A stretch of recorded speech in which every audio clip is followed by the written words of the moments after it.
भारताचा भूगोल हा एक व्यापक विषय असून तो 3 प्रमुख भागांमध्ये विभागलेला आहे. प्राकृतिक भूगोल, फिजिकल जॉग्राफी, सामाजिक भूगोल, सोशल जॉग्राफी आणि आर्थिक भूगोल, इकॉनॉमिक जॉग्राफी. या प्रत्येक भागाचा सविस्तर अभ्यास करणे परीक्षेसाठी महत्त्वाचे आहे. 1. प्राकृतिक भूगोल. यामध्ये भारताच्या नैसर्गिक भूभागांचा अभ्यास केला जातो. स्थान आणि विस्तार. भारताचे जगातील स्थान, अक्षवृत्त आणि रेखावृत्तीय विस्तार, क्षेत्रफळ आणि शेजारील देश. प्राकृतिक विभाग. हिमालय पर्वत, उत्तर भारतीय मैदानी प्रदेश, भारतीय द्वीपकल्पीय पठार, दख्खनचे पठार, किनारी मैदाने आणि बेटे, अंदमान निकोबार आणि लक्षद्वीप. नद्या. हिमालयीन नद्या, सिंधू, गंगा, ब्रह्मपुत्रा आणि द्वीपकल्पीय नद्या, गोदावरी, कृष्णा, कावेरी, नर्मदा, तापी यांचा अभ्यास. हवामान. भारतीय मान्सून, हवामानाचे घटक आणि विविध ऋतू. मृदा. माती. मृदेचे विविध प्रकार, गाळाची मृदा, काळी मृदा, तांबडी मृदा, त्यांची वैशिष्ट्ये आणि वितरण. नैसर्गिक वनस्पती, वनांचे प्रकार, सदाहरित, पानझडी, काटेरी आणि त्यांचे वितरण. वन्यजीव. भारतातील वन्यजीव अभयारण्ये, राष्ट्रीय उद्याने आणि जैवविविधता. 2. सामाजिक भूगोल. या भागात लोकसंख्येचा आणि मानवी वसाहतींचा अभ्यास होतो. लोकसंख्या. जनगणना 2011 नुसार लोकसंख्या, घनता, साक्षरता, लिंग गुणोत्तर, शहरीकरण, ग्रामीण शहरी लोकसंख्या आणि लोकसंख्येच्या वितरणावर परिणाम करणारे घटक. मानवी वसाहती. ग्रामीण आणि शहरी वसाहतींचे स्वरूप आणि नमुने. स्थलांतर. स्थलांतराची कारणे आणि त्याचे सामाजिक परिणाम. प्रमुख जमाती. भारतातील प्रमुख आदिवासी जमाती आणि त्यांचे वितरण. 3. आर्थिक भूगोल. यामध्ये देशाच्या आर्थिक क्रियांचा अभ्यास केला जातो. कृषी. भारतातील प्रमुख पिके, कृषी क्रांती, हरित क्रांती, कृषी उत्पादन आणि कृषी क्षेत्रातील समस्या. खनिज संपत्ती. प्रमुख खनिजांचे, कोळसा, लोह खनिज, बॉक्साईट साठे आणि त्यांचे वितरण. ऊर्जा संसाधने. पारंपरिक, कोळसा, पेट्रोलियम आणि अपारंपरिक. सौर ऊर्जा, पवन ऊर्जा, ऊर्जा संसाधने. उद्योग. प्रमुख उद्योगांचे वितरण, स्थानिकीकरण आणि औद्योगिकीकरण. वाहतूक आणि दळणवळण. रस्ते, रेल्वे, जलमार्ग आणि हवाई वाहतूक. भारताचे जगातील स्थान खालीलप्रमाणे आहे. 1. भौगोलिक स्थान. अक्षवृत्तीय विस्तार. भारत उत्तर गोलार्धात 8°4' उत्तर ते 37°6' उत्तर अक्षवृत्तादरम्यान आहे. रेखावृत्तीय विस्तार. भारत पूर्व गोलार्धात 68°7' पूर्व ते 97°25' पूर्व रेखावृत्तादरम्यान आहे. कर्कवृत्त. Tropic of cancer. 23.5° उत्तर अक्षवृत्त. कर्कवृत्त भारताच्या मध्यभागातून जाते, त्यामुळे देशाचा काही भाग उष्णकटिबंधात तर उर्वरित भाग समशीतोष्ण कटिबंधात येतो. 2. आकार आणि क्षेत्रफळ. क्षेत्रफळ. भारताचे एकूण क्षेत्रफळ सुमारे 32.8 लाख चौरस किलोमीटर आहे. जागतिक क्रम. क्षेत्रफळाच्या दृष्टीने भारत जगातील 7वा मोठा देश आहे. लोकसंख्या. लोकसंख्येच्या दृष्टीने भारत हा जगातील पहिला सर्वात मोठा देश आहे. 3. शेजारील देश आणि जलमार्ग. शेजारील देश. भारताच्या भूसीमेला पाकिस्तान, अफगाणिस्तान, चीन, नेपाळ, भूतान, बांगलादेश आणि म्यानमार या देशांच्या सीमा लागून आहेत. जलमार्ग. श्रीलंका आणि मालदीव हे भारताचे सागरी शेजारी आहेत. 4. सामरिक महत्त्व. हिंद महासागराच्या शीर्षस्थानी असल्यामुळे भारताला सामरिक आणि व्यापारीदृष्ट्या महत्त्वाचे स्थान प्राप्त झाले आहे. युरोप, आफ्रिका आणि आशिया यांना जोडणाऱ्या सागरी मार्गांवर भारताचे स्थान मध्यवर्ती आहे. या सर्व कारणांमुळे जगाच्या नकाशावर भारताचे स्थान अत्यंत महत्त्वाचे आहे. भारताच्या भूभागाचा अक्षवृत्तीय आणि रेखावृत्तीय विस्तार खालीलप्रमाणे आहे. अक्षवृत्तीय विस्तार. लॅटिट्यूडनल एक्सटेंट. भारताची मुख्य भूमी 8°4' उत्तर ते 37°6' उत्तर अक्षवृत्तांदरम्यान पसरलेली आहे. अंदमान आणि निकोबार बेटांसह भारताचे सर्वात दक्षिणेकडील टोक 6°45' उत्तर अक्षवृत्तावर आहे, जे इंदिरा पॉइंट म्हणून ओळखले जाते. रेखावृत्तीय विस्तार. लॉंगिट्यूडनल एक्सटेंट. भारताचा रेखावृत्तीय विस्तार 68° पूर्व ते 97°25' पूर्व रेखावृत्तांदरम्यान आहे. या रेखावृत्तीय विस्ताराचा परिणाम म्हणून भारताच्या पूर्व आणि पश्चिम टोकावरील स्थानिक वेळेत सुमारे 2 तासांचा फरक असतो. या वेळेतील फरक कमी करण्यासाठी 80°30' पूर्व रेखावृत्ताला भारताची प्रमाणवेळ इंडियन स्टँडर्ड टाइम मानले जाते. भारताचे एकूण क्षेत्रफळ आणि त्याच्या शेजारील देशांची माहिती खालीलप्रमाणे आहे. 1. क्षेत्रफळ. भारताचे एकूण क्षेत्रफळ 32,87,263 चौरस किलोमीटर km² आहे. क्षेत्रफळाच्या दृष्टीने भारत जगातील 7व्या क्रमांकाचा सर्वात मोठा देश आहे. 2. शेजारील देश. भारताला एकूण 9 देशांच्या सीमा लागून आहेत. त्यापैकी 7 देशांच्या भूसीमा आणि 2 देशांच्या सागरी सीमा आहेत. भूसीमा असलेले देश: 1. पाकिस्तान, 2. अफगाणिस्तान, पाकव्याप्त काश्मीरमधून, 3. चीन, 4. नेपाळ, 5. भूतान, 6. बांगलादेश, 7. म्यानमार. सागरी सीमा असलेले देश: 1. श्रीलंका, 2. मालदीव. भारताचे प्रमुख प्राकृतिक विभाग खालीलप्रमाणे आहेत. 1. हिमालय पर्वत. स्थान: हे भारताच्या उत्तर सीमेवर पूर्व-पश्चिम दिशेने पसरलेले जगातील सर्वात तरुण आणि सर्वात उंच वलित पर्वत आहेत. विस्तार: या पर्वतांमध्ये 3 समांतर पर्वतरांगा आहेत: महान हिमालय, मध्य हिमालय आणि शिवालिक. महत्त्व: हे पर्वत भारताचे थंडीपासून संरक्षण करतात, मान्सूनचे वारे अडवून पाऊस पाडतात आणि अनेक बारमाही नद्यांचे उगमस्थान आहेत. 2. उत्तर भारतीय मैदानी प्रदेश. निर्मिती: हा मैदानी प्रदेश हिमालयीन नद्या, गंगा, सिंधू आणि ब्रह्मपुत्रा आणि त्यांच्या उपनद्यांनी वाहून आणलेल्या गाळाच्या संचयनातून तयार झाला आहे. वैशिष्ट्ये: हा भाग अत्यंत सुपीक आणि सपाट आहे, ज्यामुळे येथे शेती मोठ्या प्रमाणात केली जाते. हा जगातील सर्वात जास्त लोकसंख्येच्या घनतेचा प्रदेश आहे. विस्तार: हा मैदानी प्रदेश पंजाब, हरियाणा, उत्तर प्रदेश, बिहार, पश्चिम बंगाल आणि आसाममध्ये पसरलेला आहे. 3. भारतीय द्वीपकल्पीय पठार. दख्खनचे पठार.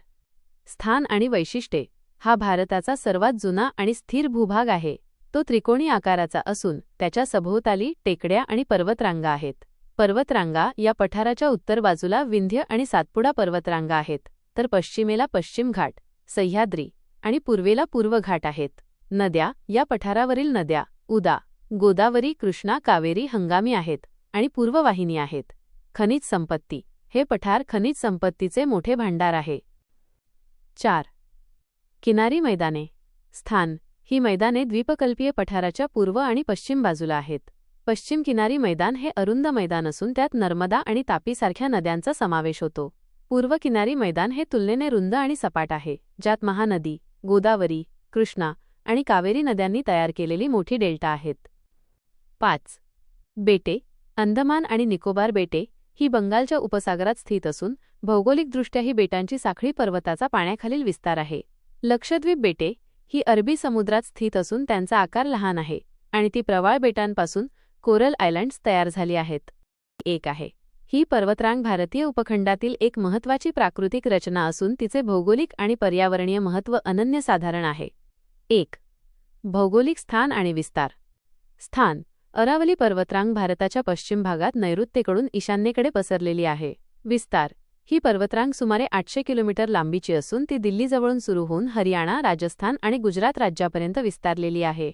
स्वरूप: ही एक अतिशय जुनी पर्वतरांग असल्याने अनेक वर्षांच्या झिजेमुळे तिची उंची कमी झाली असून ती आता टेकड्यांच्या स्वरूपात अधिक आढळते. 2. प्रमुख शिखरे आणि वैशिष्ट्ये. सर्वोच्च शिखर: राजस्थानमधील सिरोही जिल्ह्यामध्ये माउंट अबू येथे असलेले गुरु शिखर. गुरु शिखर हे या पर्वतरांगेतील सर्वात उंच शिखर आहे.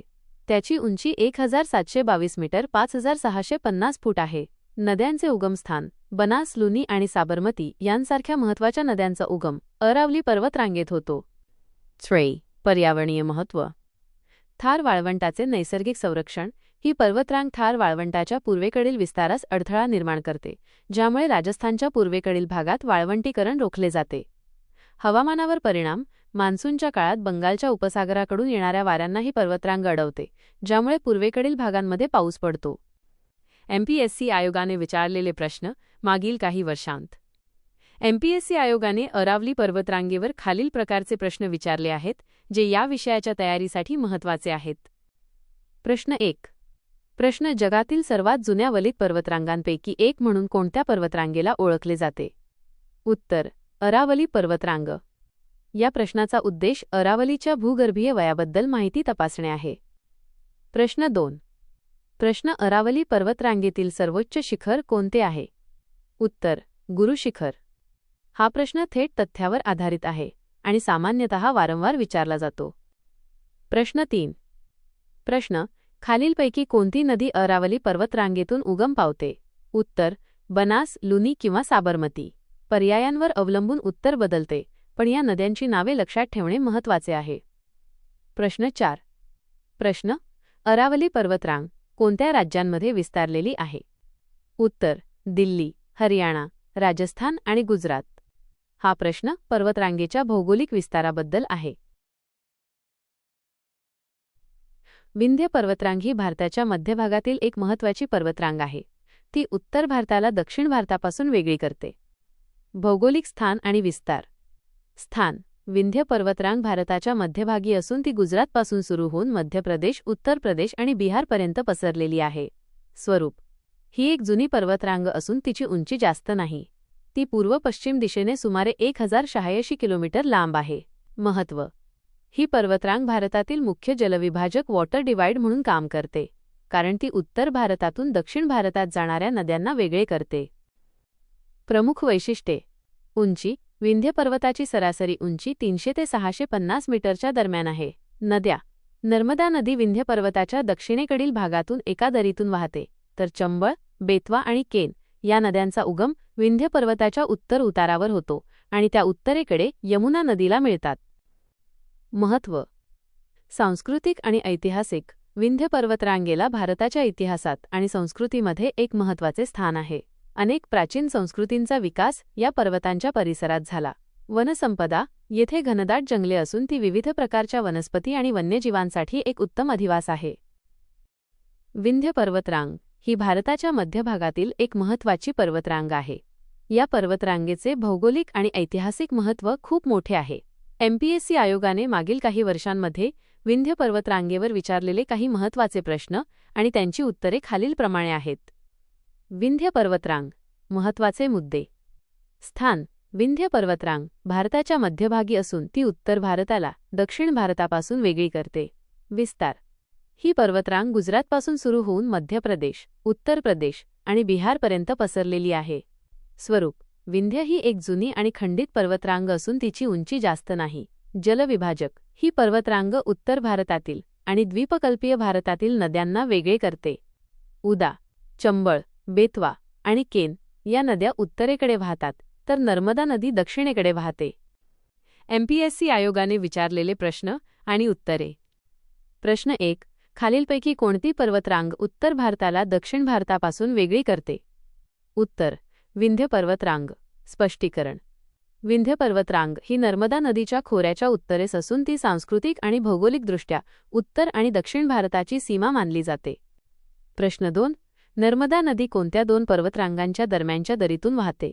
उत्तर विंध्य आणि सातपुडा पर्वतरांगा. स्पष्टीकरण: नर्मदा नदी विंध्य पर्वताच्या दक्षिणेस आणि सातपुडा पर्वताच्या उत्तरेस असलेल्या दरीतून रिफ्ट व्हॅली वाहते. प्रश्न 3. विंध्य पर्वताच्या उत्तर उतारावर उगम पावणारी खालीलपैकी कोणती नदी आहे? उत्तर चंबळ, बेतवा किंवा केन. पर्यायांवर अवलंबून उत्तर बदलते. स्पष्टीकरण: या नद्या उत्तरेकडे वाहून यमुना नदीला मिळतात. प्रश्न 4. विंध्य पर्वतरांगेचा विस्तार कोणत्या राज्यांमध्ये आहे? उत्तर गुजरात, मध्य प्रदेश, उत्तर प्रदेश आणि बिहार. स्पष्टीकरण: हा प्रश्न पर्वतरांगेच्या भौगोलिक विस्तारावर आधारित आहे. सातपुडा पर्वतरांग ही भारताच्या मध्य भागातील एक महत्त्वाची पर्वतरांग आहे. ती विंध्य पर्वतरांगेच्या दक्षिणेला समांतर असून दोन्ही पर्वतरांगा एकमेकांना जवळून जातात. भौगोलिक स्थान आणि विस्तार. स्थान: सातपुडा पर्वतरांग गुजरात राज्यापासून सुरू होते आणि पूर्वेकडे मध्य प्रदेश आणि महाराष्ट्रातून छत्तीसगडपर्यंत पसरलेली आहे. विस्तार: या पर्वतरांगेची एकूण लांबी सुमारे 900 किलोमीटर आहे. स्वरूप: सातपुडा पर्वतरांग ही एक खंडित आणि ब्लॉक माउंटन आहे. प्रमुख वैशिष्ट्ये. सर्वोच्च शिखर मध्य प्रदेशमधील होशंगाबाद जिल्ह्यात असलेले धूपगड 1350 मीटर हे सातपुडा पर्वतरांगेतील सर्वात उंच शिखर आहे. हे पाचमढी हिल स्टेशनजवळ आहे. नद्या: सातपुडा पर्वतरांगेच्या उत्तरेकडील भागात नर्मदा नदी वाहते, तर दक्षिणेकडील भागात तापी नदी वाहते. या दोन्ही नद्यांनी तयार केलेल्या दऱ्यांमधून ही पर्वतरांग जाते. वनस्पती आणि वन्यजीव. सातपुडा पर्वतरांगेत दाट जंगल आहे आणि हे जंगल जैवविविधतेने समृद्ध आहे.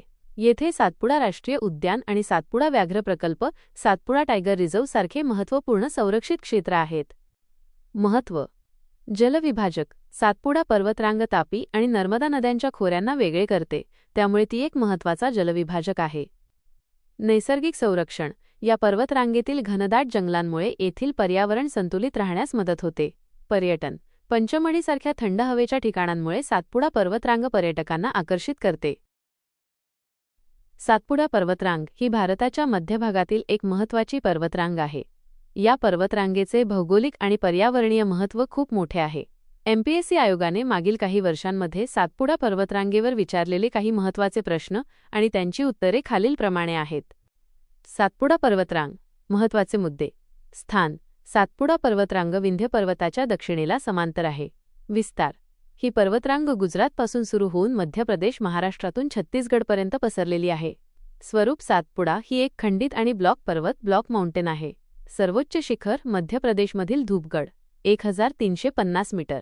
हे सातपुडा पर्वतरांगेतील सर्वात उंच शिखर आहे. हे पाचमढीजवळ आहे. एमपीएससी आयोगाने विचारलेले प्रश्न आणि उत्तरे. प्रश्न 1. खालीलपैकी कोणत्या दोन पर्वतरांगांच्या दरम्यान नर्मदा नदी वाहते? उत्तर विंध्य आणि सातपुडा पर्वतरांगा. स्पष्टीकरण नर्मदा नदी विंध्य पर्वताच्या दक्षिणेस आणि सातपुडा पर्वताच्या उत्तरेस असलेल्या दरीतून रिफ्ट व्हॅली वाहते. प्रश्न 2. तापी नदी कोणत्या पर्वतरांगेच्या दक्षिणेकडील भागातून वाहते? उत्तर सातपुडा पर्वतरांग. स्पष्टीकरण तापी नदी सातपुडा पर्वताच्या दक्षिणेस असलेल्या दरीतून पश्चिमेकडे वाहते. प्रश्न 3. सातपुडा पर्वतरांगेतील सर्वात उंच शिखर कोणते आहे? उत्तर धूपगड. स्पष्टीकरण धूपगड हे मध्य प्रदेशमधील पंचमढीजवळ आहे. प्रश्न 4. सातपुडा पर्वतरांगेचा विस्तार कोणत्या राज्यांमध्ये आहे? उत्तर गुजरात, मध्य प्रदेश, महाराष्ट्र आणि छत्तीसगड. स्पष्टीकरण हा प्रश्न पर्वतरांगेच्या भौगोलिक विस्तारावर आधारित आहे. पश्चिम घाट, ज्याला सह्याद्री म्हणूनही ओळखले जाते, ही भारताच्या पश्चिम किनारपट्टीला समांतर असलेली एक मोठी पर्वतरांग आहे. ही पर्वतरांग भारताच्या पर्यावरणाचा आणि भूगोलाचा एक अविभाज्य भाग आहे. भौगोलिक स्थान आणि विस्तार. स्थान पश्चिम घाट तापी नदीच्या दक्षिणेकडील खोऱ्यापासून सुरू होऊन सुमारे 1600 किलोमीटर लांबीचा असून तो महाराष्ट्र, गोवा, कर्नाटक, तामिळनाडू आणि केरळ या राज्यांतून जातो. स्वरूप पश्चिम घाट ही एक सलग पर्वतरांग आहे, त्यामुळे पूर्व घाटाच्या तुलनेत तो अधिक उंच आणि सलग आहे. प्रमुख वैशिष्ट्ये. उंची पश्चिम घाटाची सरासरी उंची 1200 मीटर आहे, परंतु अनेक शिखरे त्यापेक्षा उंच आहेत. सर्वोच्च शिखरे. संपूर्ण पश्चिम घाटातील सर्वात उंच शिखर अनाईमुडी 2695 मीटर आहे, जे केरळमध्ये आहे. महाराष्ट्रातील सर्वात उंच शिखर कळसुबाई 1646 मीटर आहे. नद्या. या पर्वतरांगेत अनेक महत्त्वाच्या नद्यांचा उगम होतो, जसे की गोदावरी, कृष्णा, कावेरी आणि भीमा. या नद्या पूर्वेकडे बंगालच्या उपसागराला मिळतात. पर्यावरणीय महत्त्व. जैवविविधता. पश्चिम घाट हा जगातील 8 सर्वात उष्ण जैवविविधता केंद्रांपैकी बायोडायव्हर्सिटी हॉटस्पॉट्स एक आहे. येथे वनस्पती आणि प्राण्यांच्या अनेक दुर्मिळ प्रजाती आढळतात. हवामानावर परिणाम. मान्सूनच्या काळात अरबी समुद्रावरून येणाऱ्या बाष्पयुक्त वाऱ्यांना अडवून हा घाट भारताच्या पश्चिम किनारपट्टीवर मोठ्या प्रमाणात पाऊस पाडतो. युनेस्को जागतिक वारसास्थळ. त्याच्या अनमोल जैवविविधतेमुळे पश्चिम घाटाला युनेस्कोने जागतिक वारसास्थळ म्हणून घोषित केले आहे. पर्जन्यछायेचा प्रदेश. पश्चिम घाटाच्या पूर्वेकडील बाजूला कमी पाऊस पडतो, ज्यामुळे तो पर्जन्यछायेचा प्रदेश म्हणून ओळखला जातो. पश्चिम घाट सह्याद्री हा महाराष्ट्राच्या आणि पर्यायाने भारताच्या भूगोलातील एक अत्यंत महत्त्वाचा घटक आहे. एमपीएससी आयोगाने मागील काही वर्षांमध्ये यावर विचारलेले काही महत्त्वाचे प्रश्न आणि त्यांची उत्तरे खालीलप्रमाणे आहेत. 1. पश्चिम घाटाची भौगोलिक वैशिष्ट्ये. प्रश्न. पश्चिम घाट ही सलग पर्वतरांग आहे की खंडित? उत्तर सलग पर्वतरांग. स्पष्टीकरण पूर्व घाटाप्रमाणे पश्चिम घाट खंडित नाही, फक्त काही खिंडी उदा. थाळघाट, बोरघाट त्याला छेद देतात. प्रश्न. पश्चिम घाटाचे दुसरे नाव काय आहे? उत्तर सह्याद्री. स्पष्टीकरण महाराष्ट्रात पश्चिम घाटाला सह्याद्री या नावाने ओळखले जाते. प्रश्न. पश्चिम घाट कोणत्या नद्यांना जलविभाजन करतो? उत्तर गोदावरी, कृष्णा आणि कावेरी या पूर्ववाहिनी नद्यांचा उगम पश्चिम घाटात होतो. या नद्या पश्चिम घाटाच्या पूर्वेकडील उतारावरून वाहतात आणि बंगालच्या उपसागराला मिळतात. 2. पश्चिम घाटातील शिखरे. प्रश्न. महाराष्ट्रातील सह्याद्री पर्वतातील सर्वात उंच शिखर कोणते आहे? उत्तर कळसुबाई 1646 मीटर. स्पष्टीकरण: हे अहमदनगर जिल्ह्यात आहे आणि महाराष्ट्रातील सर्वात उंच शिखर म्हणून ओळखले जाते. प्रश्न: पश्चिम घाटातील सर्वात उंच शिखर कोणते आहे? उत्तर: अनायमुडी 2695 मीटर. स्पष्टीकरण: हे केरळ राज्यात आहे आणि संपूर्ण पश्चिम घाट आणि द्वीपकल्पीय भारतातील सर्वात उंच शिखर आहे. 3. पश्चिम घाटाचे पर्यावरणीय महत्त्व. प्रश्न: पश्चिम घाट कोणत्या कारणाने जगातील उष्ण जैवविविधता केंद्रांपैकी बायोडायव्हर्सिटी हॉटस्पॉट्स एक आहे? उत्तर: येथे वनस्पती आणि प्राण्यांच्या अनेक दुर्मिळ प्रजाती आढळतात आणि त्यांच्या अधिवासावर धोका निर्माण झाला आहे. स्पष्टीकरण: पश्चिम घाट समृद्ध जैवविविधतेसाठी ओळखला जातो, ज्यामुळे त्याला युनेस्कोने जागतिक वारसा स्थळ म्हणूनही घोषित केले आहे. प्रश्न: पश्चिम घाटाच्या पूर्वेकडील भागास पर्जन्यछायेचा प्रदेश का म्हणतात? उत्तर: अरबी समुद्रावरून येणारे बाष्पयुक्त वारे पश्चिम घाटाच्या पश्चिम उतारावर पाऊस पाडतात आणि पूर्वेकडील भागापर्यंत पोहोचत नाहीत. स्पष्टीकरण: यामुळे पश्चिम घाटाच्या पूर्वेकडील भागात खूप कमी पाऊस पडतो, ज्यामुळे तो पर्जन्यछायेचा प्रदेश बनतो. पूर्व घाट ही भारतीय द्वीपकल्पाच्या पूर्व किनारपट्टीला समांतर असलेली एक पर्वतरांग आहे. हा घाट पश्चिम घाटाप्रमाणे सलग नाही, कारण महानदी, गोदावरी, कृष्णा आणि कावेरी यांसारख्या मोठ्या नद्यांनी त्याला अनेक ठिकाणी छेदले आहे. भौगोलिक स्थान आणि विस्तार. स्थान: पूर्व घाट बंगालच्या उपसागराच्या किनाऱ्याला समांतर आहे. तो ओडिशापासून तामिळनाडूतील निलगिरी पर्वतापर्यंत पसरलेला आहे. स्वरूप: पश्चिम घाटाच्या तुलनेत पूर्व घाट कमी उंचीचा आणि खंडित आहे. त्याची सरासरी उंची 600 मीटर आहे. प्रमुख वैशिष्ट्ये. नद्या: महानदी, गोदावरी, कृष्णा आणि कावेरी यांसारख्या प्रमुख नद्या पूर्व घाटाला छेदून बंगालच्या उपसागराला मिळतात. या नद्यांनी येथे मोठा गाळाचा डेल्टा तयार केला आहे. शिखरे: पूर्व घाटातील सर्वात उंच शिखर म्हणून अरमाकोंडा ओळखले जाते, ज्याची उंची 1680 मीटर आहे. काही ठिकाणी महेंद्रगिरी आणि जिंदगडासारखी शिखरे आढळतात. महत्त्व. खनिज संपत्ती. पूर्व घाटाच्या प्रदेशात बॉक्साईट, मॅंगनीज आणि लोह खनिज यांसारख्या खनिजांचे साठे मोठ्या प्रमाणात आढळतात. कृषी. पूर्व किनाऱ्यावरील मैदानी प्रदेश नद्यांच्या गाळामुळे सुपीक झाला आहे, ज्यामुळे येथे शेती मोठ्या प्रमाणात केली जाते. पूर्व घाट हा भारतीय द्वीपकल्पाच्या पूर्व किनारपट्टीला समांतर असलेली एक पर्वतरांग आहे. एमपीएससी आयोगाने यावर विचारलेले काही महत्त्वाचे प्रश्न आणि त्यांची उत्तरे खालीलप्रमाणे आहेत. 1. पूर्व घाटाची भौगोलिक वैशिष्ट्ये. प्रश्न: पूर्व घाट ही सलग पर्वतरांग आहे की खंडित? उत्तर: खंडित पर्वतरांग. स्पष्टीकरण: महानदी, गोदावरी, कृष्णा आणि कावेरी यांसारख्या मोठ्या नद्यांनी या घाटाला अनेक ठिकाणी छेदले आहे, त्यामुळे तो सलग नाही. प्रश्न: पश्चिम घाट आणि पूर्व घाट कोणत्या ठिकाणी एकत्र येतात? उत्तर: निलगिरी पर्वताच्या खिंडीत. स्पष्टीकरण: तामिळनाडूमध्ये निलगिरी पर्वताजवळ पश्चिम आणि पूर्व घाट एकमेकांना मिळतात. 2. पूर्व घाटातील शिखरे आणि नद्या. प्रश्न: पूर्व घाटातील सर्वात उंच शिखर कोणते आहे? उत्तर: अरमाकोंडा किंवा जिंदगडा 1680 मीटर. स्पष्टीकरण: आंध्र प्रदेशमधील अरमाकोंडा हे पूर्व घाटातील सर्वात उंच शिखर म्हणून ओळखले जाते. प्रश्न: पूर्व घाट कोणत्या नद्यांनी छेदलेला आहे? उत्तर: महानदी, गोदावरी, कृष्णा आणि कावेरी. स्पष्टीकरण: या नद्यांनी पूर्व घाटातून वाहत जाऊन बंगालच्या उपसागरात डेल्टा तयार केला आहे. 3. पूर्व घाटाचे आर्थिक महत्त्व. प्रश्न: पूर्व घाटाच्या प्रदेशात कोणत्या प्रकारचे खनिज साठे मोठ्या प्रमाणात आढळतात? उत्तर: बॉक्साईट, मॅंगनीज आणि लोह खनिज. स्पष्टीकरण: या प्रदेशात खनिजांचे मोठे साठे आहेत, ज्यामुळे तो आर्थिकदृष्ट्या महत्त्वाचा आहे.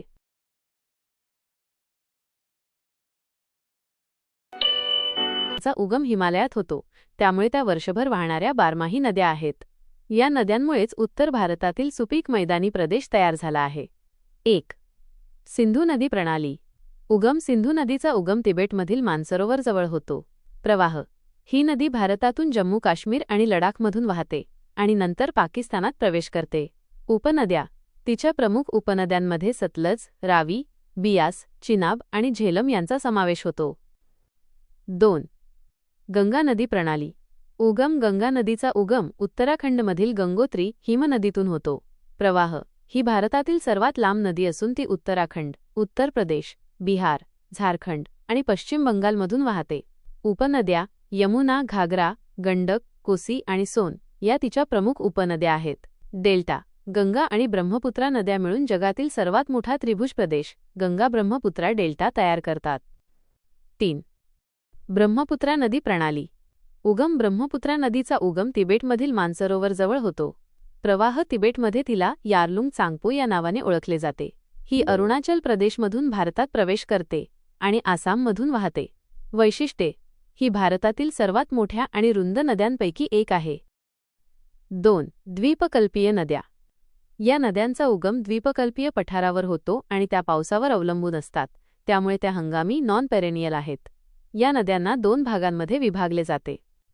पूर्ववाहिनी नद्या, बंगालच्या उपसागराला मिळणाऱ्या. गोदावरी महाराष्ट्रातील नाशिकजवळ उगम पावणारी ही दक्षिण भारतातील सर्वात मोठी नदी आहे. तिला दक्षिण गंगा असेही म्हणतात. कृष्णा महाबळेश्वरजवळ उगम पावणारी ही दुसरी मोठी पूर्ववाहिनी नदी आहे. कावेरी, कर्नाटकच्या ब्रह्मगिरी पर्वतातून उगम पावणारी ही एक महत्त्वाची नदी आहे. महानदी, छत्तीसगडमध्ये उगम पावणारी ही नदी ओडिशातून बंगालच्या उपसागराला मिळते. पश्चिम वाहिनी नद्या, अरबी समुद्राला मिळणाऱ्या. नर्मदा, मध्य प्रदेशातील अमरकंटक पर्वतातून उगम पावणारी ही नदी विंध्य आणि सातपुडा पर्वतांच्या दरम्यानच्या दरीतून वाहते. तापी, मध्य प्रदेशातील बैतूल जिल्ह्यात उगम पावणारी ही नदी सातपुडा पर्वताच्या दक्षिणेकडील भागातून वाहते. या दोन्ही नद्यांनी त्रिभुज प्रदेश डेल्टा तयार केलेला नाही. सिंधू नदी प्रणाली ही जगातील सर्वात मोठ्या नदी प्रणालींपैकी एक आहे. या प्रणालीमध्ये सिंधू नदी आणि तिच्या 5 प्रमुख उपनद्यांचा समावेश होतो. 1. सिंधू नदी. उगम. सिंधू नदीचा उगम तिबेटमधील कैलास पर्वताजवळ मानसरोवर सरोवराच्या उत्तरेला होतो. प्रवाह. ही नदी तिबेटमध्ये सिंगी खंबान किंवा लायन्स माउथ या नावाने ओळखली जाते. भारतात ही नदी लडाख आणि जम्मू काश्मीरमधून वाहते आणि नंतर पाकिस्तानात प्रवेश करते. लांबी. सिंधू नदीची एकूण लांबी सुमारे 3200 किलोमीटर आहे. त्यापैकी सुमारे 1114 किलोमीटर लांबी भारतात आहे. मुख. ही नदी कराचीजवळ अरबी समुद्राला मिळते. 2. प्रमुख उपनद्या. सिंधू नदीला तिच्या प्रवाहात अनेक नद्या येऊन मिळतात, ज्यांना पंचनद 5 रिव्हर्स म्हणून ओळखले जाते. या सर्व नद्या पाकिस्तानातील मिठानकोटजवळ सिंधू नदीला मिळतात. झेलम याचा उगम जम्मू काश्मीरमधील वेरीनाग येथे होतो. चेनाब ही सर्वात मोठी उपनदी असून ती 2 प्रवाहांपासून चंद्र आणि भागा तयार झाली आहे. रवी हिचा उगम हिमाचल प्रदेशातील रोहतांग खिंडीजवळ होतो. बियास ही नदी हिमाचल प्रदेशातील बियास कुंडातून उगम पावते आणि पंजाबमध्ये सतलज नदीला मिळते. सुतलेज हिचा उगम मानसरोवर जवळ राक्षसताल सरोवरातून होतो. ही नदी भारतात शिपकीला खिंडीतून प्रवेश करते. 3. सिंधू जल करार, इंडस वॉटर ट्रीटी. करार. 1960 साली भारत आणि पाकिस्तान यांच्यात सिंधू जल करार झाला. तरतुदी. या करारानुसार सिंधू, झेलम आणि चिनाब या पश्चिम नद्यांच्या पाण्याचा उपयोग पाकिस्तान करेल, तर रावी, बियास आणि सतलज या पूर्व नद्यांच्या पाण्याचा वापर भारत करेल. सिंधू नदी प्रणाली ही भारताच्या भूगोलातील एक महत्त्वाची प्रणाली आहे. MPSC आयोगाने या प्रणालीवर मागील काही वर्षांमध्ये विचारलेले काही महत्त्वाचे प्रश्न आणि त्यांची उत्तरे खालीलप्रमाणे आहेत. 1. सिंधू नदीचे उगमस्थान आणि प्रवाह. प्रश्न: सिंधू नदीचा उगम कोठे होतो? उत्तर: तिबेटमधील मानसरोवर जवळ, कैलास पर्वताच्या उत्तरेला. स्पष्टीकरण: ही नदी तिबेटमध्ये सिंगी खंबान या नावाने ओळखली जाते. प्रश्न: सिंधू नदी भारतात कोणत्या राज्यातून किंवा केंद्रशासित प्रदेशातून वाहते? उत्तर: जम्मू काश्मीर आणि लडाख. स्पष्टीकरण: ही नदी भारतातून लडाखमधून प्रवेश करते. 2. सिंधू नदीच्या उपनद्या. प्रश्न: खालीलपैकी कोणत्या नद्यांना पंचनद म्हणून ओळखले जाते?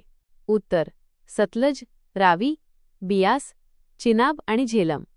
स्पष्टीकरण: या 5 नद्या पाकिस्तानातील मिठानकोटजवळ सिंधू नदीला मिळतात. प्रश्न: सतलज नदीचा उगम कोठे होतो? उत्तर: तिबेटमधील राक्षसताल सरोवरातून. स्पष्टीकरण: ही नदी भारतात शिपकीला खिंडीतून प्रवेश करते. प्रश्न: सिंधू नदीची सर्वात मोठी उपनदी कोणती आहे? उत्तर: चिनाब. स्पष्टीकरण: चिनाब नदीचा उगम हिमाचल प्रदेशातील चंद्र आणि भागा या 2 प्रवाहांपासून झाला आहे. 3. सिंधू जल करार. प्रश्न: सिंधू जल करार, इंडस वॉटर ट्रीटी कोणत्या 2 देशांमध्ये झाला? उत्तर: भारत आणि पाकिस्तान. स्पष्टीकरण: हा करार 1960 साली झाला, ज्यात नद्यांच्या पाण्याच्या वाटणीचा निर्णय घेण्यात आला. प्रश्न: सिंधू जल करारानुसार भारताला कोणत्या 3 नद्यांच्या पाण्याचा पूर्ण वापर करण्याचा अधिकार आहे? उत्तर: रावी, बियास आणि सतलज. स्पष्टीकरण. सिंधू, झेलम आणि चिनाब या पश्चिम नद्यांच्या पाण्याचा वापर प्रामुख्याने पाकिस्तान करतो. गंगा नदी प्रणाली ही भारतातील सर्वात महत्त्वाची आणि पवित्र नदी प्रणाली आहे. ही प्रणाली एमपीएससी परीक्षेसाठी अत्यंत महत्त्वाची आहे. 1. गंगा नदी. उगम. गंगा नदीचा उगम उत्तराखंडमधील गंगोत्री हिमनदीतून होतो. येथे ती भागीरथी म्हणून ओळखली जाते. देवप्रयाग येथे भागीरथी आणि अलकनंदा नद्या एकत्र येऊन गंगा नदी बनवतात. प्रवाह. गंगा भारतातील सर्वात लांब नदी असून ती उत्तराखंड, उत्तर प्रदेश, बिहार, झारखंड आणि पश्चिम बंगाल या राज्यांतून वाहते. मुख. ही नदी बांगलादेशात प्रवेश करते, जिथे तिला पद्मा असे म्हणतात. शेवटी गंगा आणि ब्रह्मपुत्रा एकत्र येऊन जगातील सर्वात मोठा सुंदरबन त्रिभुज प्रदेश, डेल्टा तयार करतात आणि बंगालच्या उपसागराला मिळतात. महत्त्व. गंगा नदी तिच्या सुपीक गळाने उत्तर भारतीय मैदानी प्रदेशाला समृद्ध करते, ज्यामुळे हा भाग कृषी उत्पादनासाठी अत्यंत महत्त्वाचा आहे. 2. प्रमुख उपनद्या. गंगेच्या उपनद्या 2 प्रकारच्या आहेत: हिमालयीन आणि द्वीपकल्पीय. यमुना ही गंगेची सर्वात मोठी आणि सर्वात लांब उपनदी आहे. यमुना नदीचा उगम यमुनोत्री हिमनदीतून होतो आणि ती प्रयागराज, अलाहाबाद येथे गंगेला मिळते. घागरा. ही नदी नेपाळमध्ये उगम पावते आणि बिहारमध्ये गंगेला मिळते. गंडक. नेपाळमधून येणारी ही नदी बिहारमध्ये गंगेला मिळते. कोसी ही बिहारचे दुःख म्हणून ओळखली जाते, कारण ती वारंवार आपला मार्ग बदलते आणि पुराला कारणीभूत ठरते. सोन ही नदी द्वीपकल्पीय पठारातून उगम पावते आणि गंगेला मिळते. 3. एमपीएससी आयोगाने विचारलेले महत्त्वाचे प्रश्न. प्रश्न. कोणत्या 2 नद्यांच्या संगमातून गंगा नदी बनते? उत्तर. भागीरथी आणि अलकनंदा. हा संगम देवप्रयाग येथे होतो. प्रश्न. गंगा नदी भारतातील किती राज्यांतून वाहते? उत्तर. 5. उत्तराखंड, उत्तर प्रदेश, बिहार, झारखंड, पश्चिम बंगाल. प्रश्न. गंगा नदीच्या सर्वात मोठ्या उपनदीचे नाव काय आहे? उत्तर. यमुना. प्रश्न. बिहारचे दुःख म्हणून कोणत्या नदीला ओळखले जाते? उत्तर. कोसी. प्रश्न. गंगा आणि ब्रह्मपुत्रा मिळून जगातील कोणता सर्वात मोठा त्रिभुज प्रदेश तयार करतात? उत्तर. सुंदरबन डेल्टा. ब्रह्मपुत्रा नदी प्रणाली ही भारतातील सर्वात मोठ्या नदी प्रणालींपैकी एक आहे.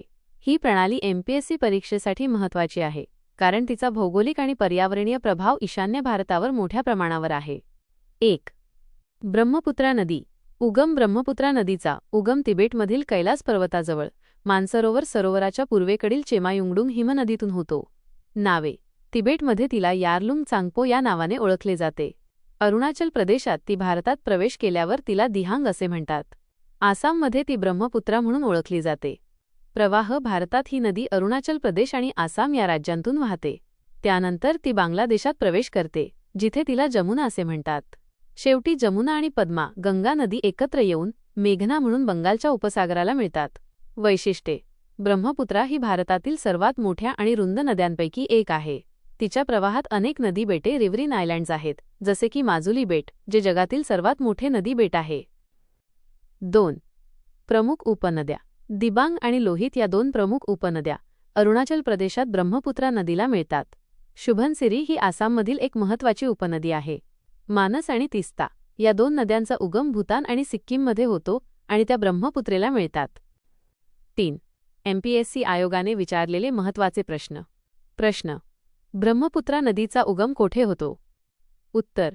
तिबेटमधील मानसरोवर जवळ. प्रश्न. माजुली बेट हे जगातील सर्वात मोठे नदी बेट कोणत्या नदीवर आहे? उत्तर. ब्रह्मपुत्रा नदी. प्रश्न. ब्रह्मपुत्रा नदीला तिबेटमध्ये कोणत्या नावाने ओळखले जाते? उत्तर. यारलुंग चांगपो. प्रश्न. ब्रह्मपुत्रा आणि गंगा नदीचा संगम बांगलादेशात झाल्यावर त्यांना कोणत्या नावाने ओळखले जाते? उत्तर. मेघना. प्रश्न. ब्रह्मपुत्रा नदी भारतात कोणत्या राज्यातून प्रवेश करते? उत्तर. अरुणाचल प्रदेश.